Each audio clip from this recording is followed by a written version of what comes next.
Good afternoon. Apologies for the delay. It's great to be back with everybody. Certainly miss seeing most of you who weren't on the road. Most of you. I gave myself a little wiggle room there. The President's historic 5-country trip to Asia was an incredible success.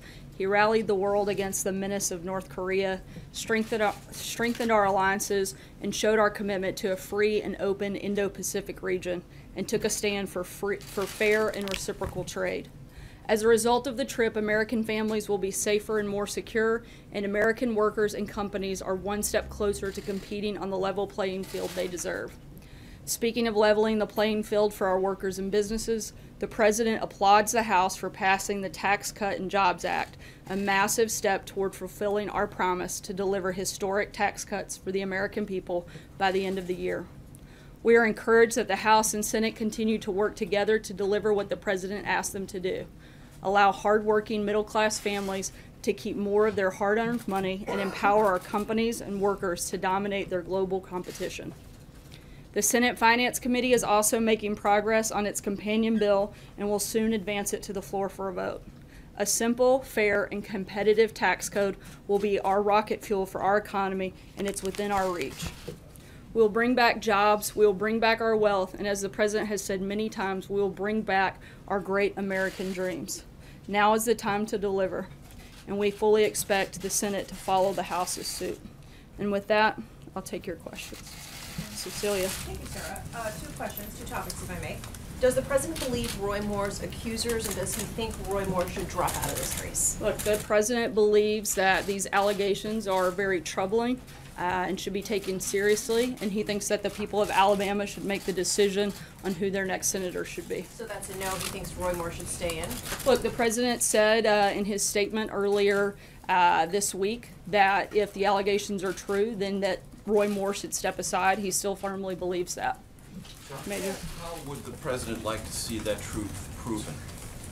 Look, I'm not going to get into and litigate back and forth, but the President's been clear that if any of these allegations are true, allegations that he takes very seriously, finds very troubling, if those do happen to be true, then he should do the right thing and step aside. Does the President believe the accusations themselves, that is to say the women themselves and their own credibility, can be established outside of them making these allegations? What's the mechanism by which the President would be satisfied that the allegations are true?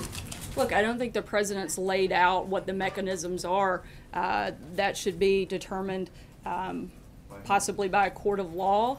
But that's also something in a decision that the people of Alabama need to make, not the President, whether or not they want Roy Moore to support them in the Senate. Sarah, Ivanka Trump says that she has no reason not to believe the women who come forward.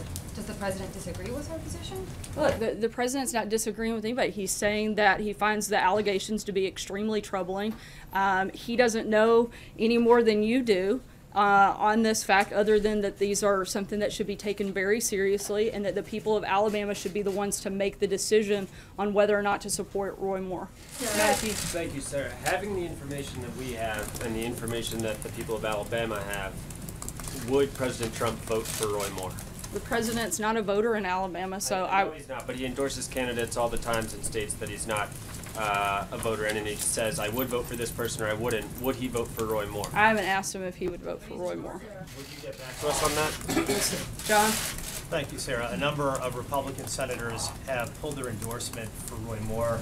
They've urged him to step aside. Senator Shelby said he wouldn't even vote for him. He writes one in on the ballot. Senator Cruz has pulled his endorsement. The President is not only President of the United States, Commander-in-Chief, he's also leader of the Republican Party. Why won't he weigh in on this? Why won't he take the same type of strong position that these other Republican senators have taken on Roy Moore? Look, the President supported the decision by the RNC to withdraw resources from this race, but feels it's up to the people of Alabama to make the decision. I don't have anything further to add on that front. James. Thank you, Sarah. I don't mean by asking about this to suggest it's necessarily the most important thing facing the country right now, but it happens to be my story assignment for the day. You say that the President finds these allegations against Mr. Moore, Judge Moore, to be very troubling, extremely troubling, etc. As we all know, the President faced a number of similar allegations, or somewhat similar allegations, during the course of the campaign, and he vigorously denied them. But I wonder what you would assert to be the difference between the two situations, such that on the face of things, we should find one set of allegations very troubling, and on the other, we shouldn't pay attention to them at all, or we should totally disbelieve them. Well, I think the president has certainly a lot more insight into what he personally did or didn't do, and he spoke out about that directly during the campaign, and I don't have anything further to add beyond that. Jeff? Sure, I'd like to ask you about two other topics. The tax bill was passed by the House today. One of the things that the tax bill does is increase the deficit by $1.5 trillion. I know the White House has argued that that will be paid by growing the economy, but if the economy doesn't grow, how do you square that with the Republican view or general principle that the deficits are bad? And on a second... Right, I mean, I just disagree with the premise of the question. We do expect the economy to grow. We've seen that happen over the last 10 months, and we expect that to continue. But are you confident that the economy will grow consistently enough to cover these costs that otherwise would lead to a ballooning deficit? Yes, that's been part of our process and part of what we've laid out from the beginning. We expect this to be consistent, and that's certainly what we hope for. That's one of the reasons that the president continues to push for things like deregulation that have helped boost the economy. He's going to continue to push things that help do that and accomplish that, and we feel confident moving forward. Blake? Sarah, let me ask you about the tax bill as well. On the House side, they passed it today. The Senate side still has a ways to go. These are similar, but they are also different bills and plans. At this point, does the president have a preference for the House or the Senate bill, and if so, which one? Right now, both bills achieve the president's priorities. That's been his focus. Tax cuts for middle-class families, simplifying the tax code, slashing tax for businesses of all sizes so they can grow, create jobs, raise wages for their workers, and compete in the global marketplace. He's laid out those priorities right now. Both of those pieces of legislation do that, and that's what he's been focused on throughout the process. You didn't say they're repealing the Obamacare individual mandate. Is that a priority for the president as well? That's something the president obviously would love to see happen, but in terms of the big things that he laid out on the very front end of the principles for the tax reform package, it's those things I just laid out. Mara. Sarah, thank you very much. I have a question about the trip, but just first of all, does his endorsement of Moore still stand? Look, as I've said, the president believes this is a decision for the people of Alabama to make, not one for him to make. Okay. And my question about the trip is that he's made a strong argument that having a good relationship with Russia and with Vladimir Putin is a good thing for the United States. Does the president believe that Putin would ever lie to his face? Look, as the president said many times before, he doesn't think that it's helpful for him to get into a back and forth argument with Vladimir Putin, but he does think that there are places where we can work with Russia, particularly whether it's on Syria, North Korea, or other big global issues that the world is facing, and that's been the president's focus, and he's going to continue to look for ways that we can work with them that help America. Stephen? Let me ask you another question about tax reform. 13 Republicans in the House today broke from the president, broke from their party leaders because they believe that this bill will actually increase taxes for some, if not many or most, of their constituents in California, New Jersey, and New York. Those 13 members represent millions of people who, in theory, voted for the president believing that he would lower their taxes. So what does the president say to those people, and how is this whole tax reform endeavor for them not a bait and switch? Look, the president's still incredibly focused. He's laid out his priorities of making sure that this tax plan helps those in the middle class, and that's exactly what it does. That's the focus of both pieces of legislation in the House and the Senate. Jim? On Roy Moore, would the president campaign with Roy Moore? Not that I'm aware of. And can I ask you a follow-up? Do you think he's a creep? Do I? Yeah. Look, I don't know Roy Moore. I haven't met him in person, so I wouldn't be able to respond to that. Kristen? Does the president think that Roy Moore is qualified to serve in the U.S. Senate? Look, the president, as I've said about 7 or 8 times now, thinks that this is a decision for the people of Alabama to make. Sarah, we've heard from you. Sarah, we've heard from you, and we've heard from Ivanka on this. When are we going to hear from the president himself? The president has put a statement out earlier in the week when we were on the trip, and he stands by that statement. He's ignored shouted questions for 2 straight days. He's the president of the United States. the leader of the Republican Party. I think a lot of people want to hear I'm from him. aware of all of those qualifications of the president, and it's actually my job to come out here and answer questions on his He's the behalf, which I'm president. doing, which I've done, and which he has done repeatedly over the last 12 days while we were on a trip across Asia. So to act like he hasn't answered questions is just Does he silly. think Senator Al Charlie. Franken should step down? On the- What does on he the think other of side of the Senator Al aisle, Franken? Sorry, Krista, I'm gonna move around. On the other side of the aisle, does the president have a response to the allegations against Senator Al Franken and also the mistrial over Senator Baumann? On Senator Franken, it appears that the Senate is looking into that, which they should, and we feel that's an appropriate action. I haven't asked him about Senator Menendez. Could you talk a little bit about the decision-making behind apparently appointing Mick Mulvaney to lead the Consumer Financial Protection Board, at least on an interim basis, given the fact that he's been a longstanding critic of the board and its existence in the first place, and what signal should we take from that in terms of the future of that board and direction? I don't have any announcements on that front at this point, but we'll follow up with you in the coming days over any movement in that area. Francesca? Thank you, Sarah.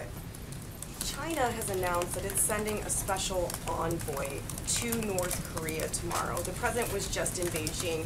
Is that something that the president talked to President Xi about while he was there? Is that something that the president favors? The president certainly favors China taking a greater role in putting maximum pressure on North Korea. This is one of the things that he and President Xi spoke extensively about over the course of our visit, and certainly any effort in order to denuclearize the peninsula there in North Korea, then China participating in that, the president certainly supports those efforts. Sorry, and I have another question about China and trade. Yesterday in his remarks, the president said that we can no longer tolerate unfair trading practices that steal American jobs, wealth and intellectual property. The days of the United States being taken advantage of are over. He specifically mentioned China as he said all of those words. Does the president still believe that China is raping the U.S. economy? Look, the president knows that there hasn't been a fair and reciprocal trade with China. He doesn't think that we've had great deals in place with China, and he's been very clear, and he was very clear directly with President Xi, which he'll continue to be, that we want to make sure that Americans and American workers in particular are getting the best deal and the best pieces possible. That was one of the reasons that he worked to secure massive deals of totaling over $250 billion while he was in China. He's going to continue to push for those types of efforts. Jordan? Thanks, Sarah. Before the president left for Asia, officials here hinted that North Korea might be added back onto the list of state sponsors of terror. Has the president decided to go forward with that move? I believe the president will be making an announcement and decision on that at the first part of next week. We'll keep you posted on those details. Hunter? Thank you, Sarah. The Fish and Wildlife Service is lifting a ban and will now allow elephant trophies imported from Zambia and Zimbabwe. President Trump has previously said he disagreed with big game hunting. Why does he want this ban lifted, and has he changed his view on the practice? Actually, there hasn't been an announcement that's been finalized on this front, but at this point I defer you to the Department of Interior. I did speak to them today. They said that they have a draft of what's going in the Federal Register tomorrow. So Again, there hasn't been an announcement, and until that's done, I wouldn't consider anything final. So he might change this? Again, I would defer you to the Department of Interior for the time being, and when we have an announcement on that front, we'll let you know. Thank you, Sarah. The Senate Judiciary Committee today sent a letter to Jared Kushner alleging that he did not provide all the information that he should have about his emails during the campaign, including emails regarding WikiLeaks. Do you acknowledge that Mr. Kushner has not been fully forthcoming? And then secondly, Donald Trump Jr. sent out all of his correspondence with WikiLeaks on his Twitter account. Do you acknowledge that the campaign was in touch with WikiLeaks during the campaign, and was the president aware that his son was corresponding with WikiLeaks? On the first question, Jared's attorney will be putting out a statement momentarily. If that hasn't happened yet, it'll probably happen here within the next half hour or so, so I would refer you to that. In terms of any other questions dealing with the campaign, I'd refer you to the campaign. Deborah? Yeah. Thank you, Sarah. After the House passed the GOP healthcare law, you had a celebration in the Rose Garden. I'm assuming there's not going to be a celebration today about the tax bill. What are you doing differently this time around? Look, the president was on the Hill earlier today to praise and rally support for the vote. He's very engaged in this process. We're going to continue to be, and we're looking forward to seeing the same results come out of the Senate when they pass a bill and signing historic tax cuts and tax reform by the end of the year. Yes, you talked about the tax bill in terms of fulfilling the promise to middle-class people that the president made during the campaign and afterward. Why does the president support a bill, though, where the individual tax rates will, the cuts will expire at the end of 2025, but the corporate rates will never expire, going down from 35 to 20? Look, the president laid out his principles. That's what we've said all along. We're counting on the House and Senate to actually put in the details of that legislation that reflect the priorities that the president laid out. We're going to continue letting this bill work through the process, and right now we think it's in a really good place, and we're going to keep pushing forward for progress. Do you think that's a fair bill, to have that one provision expire and the other not? Again, the president has made clear what his priorities for this legislation are, and we're going to continue to stay focused on this. What is the priority on that count? One of the other things that happened in China right after the president left was that this announcement about more foreign ownership in the financial sector in China was announced, but it was announced after the president left. I wonder if that came up in the conversations between the presidents and if that was part of any ongoing conversations or deals that were reached during the visit or before the visit. I'm not sure if that specific thing came up. I'd have to check and get back to you. The Chinese Foreign Ministry has taken issue today with the president's statement yesterday that he and President Xi agreed that there would be no freeze for freeze proposal regarding North Korea. What is your understanding or the president's understanding of what he and Xi agreed about that, and does the president stand by that statement yesterday? Yeah, both sides made their position clear. They're different, but we agree that they're going to be different positions, and therefore it's not going to move forward from this point. Thank you, Sarah. Sarah, before the president left for his trip to Asia, he called on the Justice Department to look into the Democrats in that situation, as he put it. And then days later, the Attorney General asked special prosecutors to look into the Uranium One allegations in the Clinton Foundation. Did the president cross any lines or try to influence the Justice Department and the Attorney General to look into the situation of the Democrats? Look, the president hasn't directed any investigation or the appointment of a special counsel. In fact, he said publicly that he hasn't been involved with that, and that's entirely up to the Department of Justice.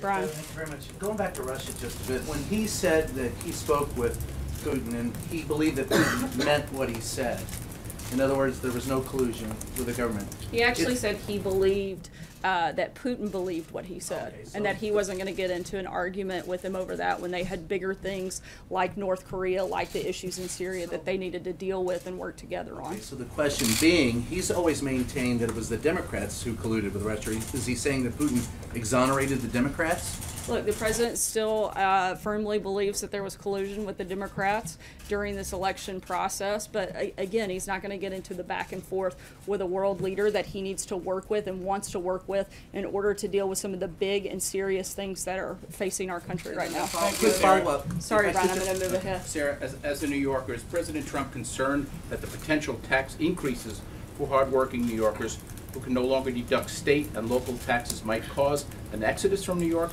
losing its spot as the U.S. and world financial capital? Look, we've addressed this.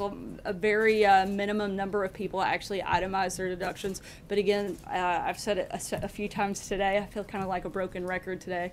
But the president is focused on the principles he laid out and making sure that we get the most tax cuts possible for the people of the middle class and for most Americans, and that's what he's been focused on. Thank you, Sarah. Take one last question, Eamon. Thank you, Sarah. So Senator Johnson, Republican, has raised some questions about the fairness of the tax proposal, particularly the disparity between corporate and individuals and the way they're big corporations and regional corporations and the way they're treated as well. So the question is, what concessions is the White House prepared to make to Senator Johnson? And if you do make concessions to him, are you worried that other Republicans will demand their own concessions on issues of importance to them, and you'll have just a revolving door of senators who want something from you in this bill? I think that's something for the members of the Senate to work through. Certainly not something the president is getting into the necessarily the back and forth of that conversation at this point in time. Again, he spoke with Senator Johnson. He supports the priorities. He wants to work with members of the Senate to bring them together to make sure that we pass historic tax cuts and tax reform. Did you offer Senator Johnson anything when they spoke? No, but he did encourage him to get on board and support the tax reform package. Thanks so much, guys. We'll be around the rest of the afternoon.